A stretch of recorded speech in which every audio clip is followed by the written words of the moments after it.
If you want the fastest and the most successful way to start up on Amazon, pay attention to this video. Now, I've helped a huge amount of people start up and selling on Amazon, and they have gone to make millions upon millions upon millions of pounds doing that exact same thing. I've seen common denominators from those that get great results, like really, really good results, to those that get no results. This video, I'm going to explain to you 3 of those most common denominators between those that are most successful and do it in the fastest time scale possible. Before I do all that, I need to tell you what not to do. These things I'm about to mention as the things not to do doesn't mean they're not important and that you shouldn't do them. It's just that there is a time and a place, but that's not right now. We've all seen the videos, how to get started on Amazon FBA in 15 seconds. You start up an Amazon seller account, go here and click here.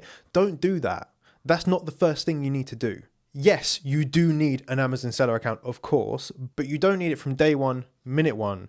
It can wait. And also, that's going to save you a ton of money. If you're setting up a professional account, that's £30 per month that you'll be saving when you don't actually need it yet. So number 1, save yourself £30 a month and only set it up when you actually need it. Number 2 is set up a company. Yes, you're definitely going to need a company at some point in time, but it's not the first thing that you need to do. Setting up a company and setting up a bank account to go alongside that does take a few weeks to get it fully set up and ready to go with your debit card at the ready. And those things can be done in the background while other things are going on. So if you want to be able to try and get there fast, then I would say just wait for those things. They can be done, but they shouldn't be the primary focus. They're not income producing activities. Instead, you can actually validate the business before you set up the business. So rather than setting up the business and then planning the business, you're going to plan the business and then set it up. Number 3, barcodes. Same sorts of TikToks. Ooh, go buy a barcode from GS1. You don't need that yet. You need that when you're setting up a listing on Amazon. You don't need that today. You need to find a product first, right? So don't bother with barcodes. Don't spend your money on that. Number 4 is creating a brand. Now, I am a massive believer in creating a brand and the value that comes from doing that. I think it's one of the fundamental things that sets you apart on Amazon, but you don't need to do it from day one. I've had a ton of people come to me where they haven't got a product idea, yet they have a logo and they have a brand. Later on, they figure out, oh, do you know what? This isn't really going to work in the niche that we wanted. We're going to have to change our way of doing this. So all that time spent on creating a logo, creating a brand is pretty much wasted. Before you start spending a ton of time and money and resources on logos and all that sort of stuff, find the product. Make sure you know what niche you're going to sell in, because that makes a difference as to what your brand is going to be portrayed like. So yes, branding is important, but not right now. Number 5 is by far the most important thing that you do not want to do. If you do this, you will take longer, and that is procrastination, or the lack of action. Towards the end of 2021, I completely changed the way that I ran the Seller Pro Academy. And one of the big things that we focused on is accountability and consistency.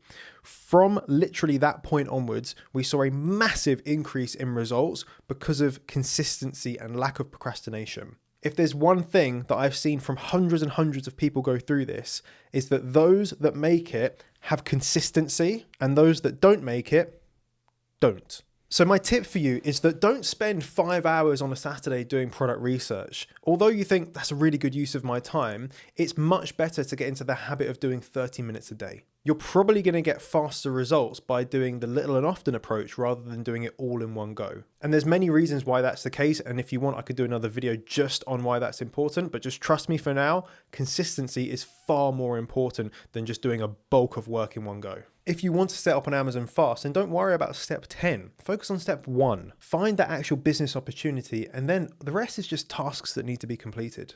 So here's the 3 things that you need to get fast results. It's how you're going to make money quickly, right? This first thing is so important, yet so many people do it at the wrong stage. They get further down the line of doing product research and even sourcing a product, and then they think about this. It's completely the wrong way to do it. The first thing you need to do before you start doing product research, before you start even looking on Amazon, is understand your budget. Unless you've got endless resources, you don't really want to say, well, I'll see how much money it's going to take. Even if you had endless resources, you would be smarter with your money and you would set a budget. And if you're thinking to yourself, right, I'm going to comment how much money is the right amount to start up on Amazon, stop right there, because your mindset, again, is just not in the right place. The answer to that question is as much as possible. Just like any business, the more money you have to put into it, the more likelihood you're going to mitigate risks and the more likelihood you're probably going to find success. So the better question to ask is, what can I afford? What is my budget? And this is completely down to you and you alone. If you say my budget is £500, then absolutely go ahead with your budget of £500. And at that point, you need to be aware that you can't afford products that are going to be more expensive and that sell higher units because you simply can't afford it. If you say, cool, my budget is 15 grand, then that increases your barrier to entry, which means you have more opportunity in terms of more products to look at. The more you have generally gives you more opportunities. Having said that, if this was your first venture into it and you said, right, I've got 50 grand to put into it, I would not put 50 grand into it straight away. Likely you might make a few mistakes on that first order. You might overlook a few things. I would put a proportion of that into your first product. And then the remainder of it, I would say for reorders or another product if you wanted to go into a different product. And the second point to that is you need to understand how your budget's going to be used. If you say, Jonny, I've got £2,000 for my Amazon business, that's my budget. And then you start looking for products that are going to cost you a total of £2,000, you will not be able to do it. You won't have enough money. Stock is obviously the major thing that you need to purchase, but it's not the only thing that you need to purchase.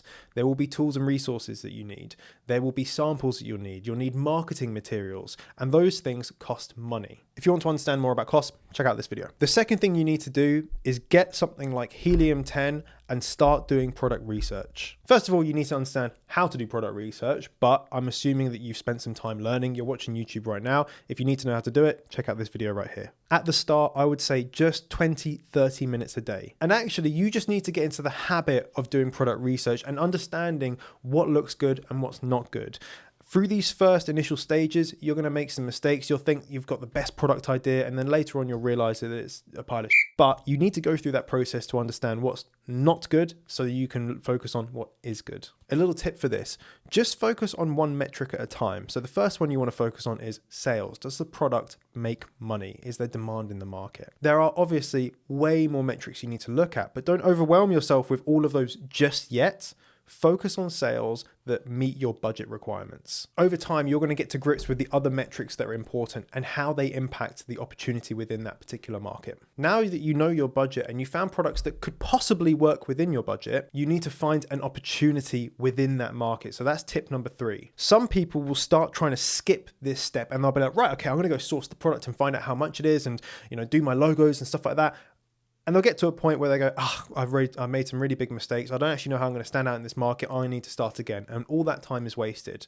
So they may think that they're getting results fast, but actually you're going to be put back to the beginning very, very shortly. Instead, focus on the opportunity and take it step by step. Like any business, you have to be able to find a gap in the market, something that you're going to do that will be able to allow you to stand out against the competition.